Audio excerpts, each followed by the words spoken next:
Hey Talesverser, what's up? Lately, this one thing has been all over the place, the let them theory by Mel Robbins. You know, that simple idea of just saying let them when people do stuff that bugs you so you stop trying to control everything and finally get some peace. It sounds super straightforward and freeing, right? But honestly, when regular people try to actually use it day to day, it turns out to be way tougher than it seems.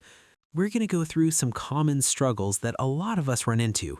I'll break it down into chapters so it's easy to follow.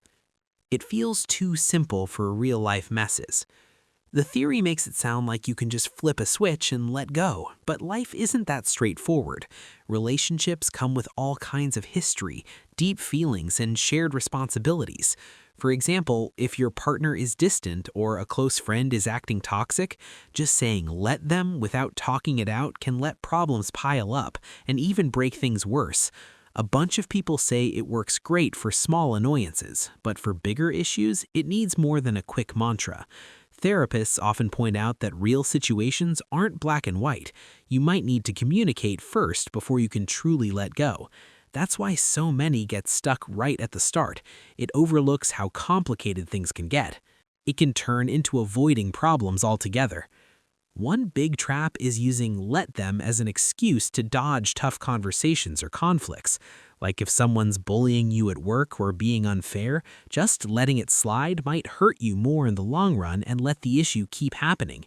In cultures where keeping harmony is a big deal, this feels extra hard because speaking up can seem rude. Lots of folks end up building resentment inside because they're masking fear of confrontation as being chill. Experts warn that this can look like calm on the outside but really be running away from discomfort. The key is figuring out when it's healthy detachment versus just avoiding growth.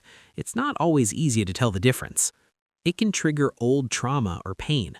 This one's really sensitive for anyone who's dealt with abuse, neglect, or serious trauma. Let them might bring back bad memories or feel like giving up too much. Stories from survivors show it can reopen old wounds, especially if it reminds them of ignoring red flags in the past. Just letting go of resentment doesn't happen overnight when there's deep hurt involved. Many say it only feels safe if you've already built strong boundaries, like going no contact if needed. Without that foundation of safety, it can actually do more harm than good. Therapists often suggest pairing it with professional help first. It's tough because not everyone starts from the same place emotionally. Letting go of control feels scary. We all hang on to control because it gives this fake sense of security, even if it's stressing us out. When you try let them, your brain freaks out over the unknowns, like worrying about gossip ruining your rep or plans falling apart if someone's late. It's natural to overthink and resist because unpredictability feels risky. People describe it like knowing what to do but still freezing up when tested. The good news is it gets easier with baby steps, like practicing on tiny things first and tracking small wins. Over time, that builds trust in yourself. But yeah, breaking that control habit is a real battle for most. It clashes with social and cultural expectations. In a lot of communities, especially where family and group harmony matter a ton, let them can come off as selfish or cold. Think about dealing with judgmental relatives or in-laws. Letting their comments slide might bring on guilt or side-eye from others. At hierarchical jobs, ignoring a toxic boss could even hurt your career. This pressure from norms around you can make you feel isolated if you're trying to prioritize your peace. Many adapt by blending it with values like patience or acceptance, but still focusing on self-care. It's a balance that doesn't come naturally in collectivist setups. That's why it hits different depending on your background. Staying consistent when emotions fluctuate. You might nail let them one day and feel totally calm, then the next day emotions hit hard and you're back wanting to fix everything.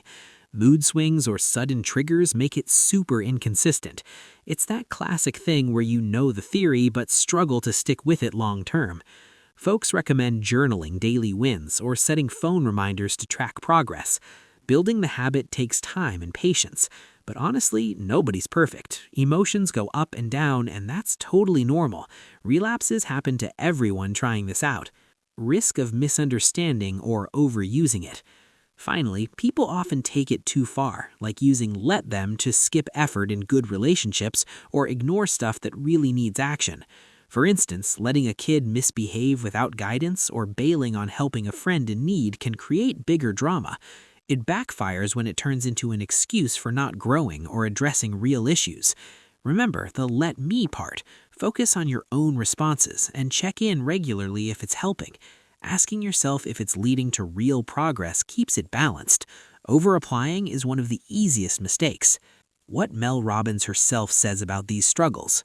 Now, before we wrap up, let's talk about what Mel Robbins actually says when people bring up these kinds of criticisms. She doesn't really go on the defensive, but in her podcast episodes and the book, she clarifies a lot. For the too simple part, Mel admits it's super basic. Just let them plus let me, but that's the point.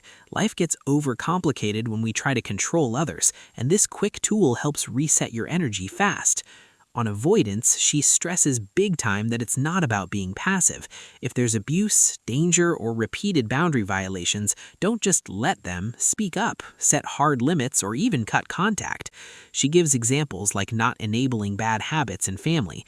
For trauma stuff, she doesn't dive super deep, but says pair it with therapy if needed and focus on safe boundaries first. Overall, Mel pushes that this is about reclaiming your power and peace, not ignoring problems. Start small, use the let me part to respond better, and it becomes a habit over time. It's not for every single situation, but a starting tool for everyday stress. Anyway, that's the breakdown on some common struggles that pop up when trying the let them theory in everyday life, plus Mel's side of things to keep it fair. It's definitely a helpful tool, but it takes real practice and isn't perfect for every situation. Have you tried the let them theory? Any struggles ring a bell, or do you see it differently? Share in the comments. I want to hear your stories. Thanks for watching all the way through. If this helped or you enjoyed it, give it a like, subscribe, and hit the bell for more videos like this. Catch you in the next one.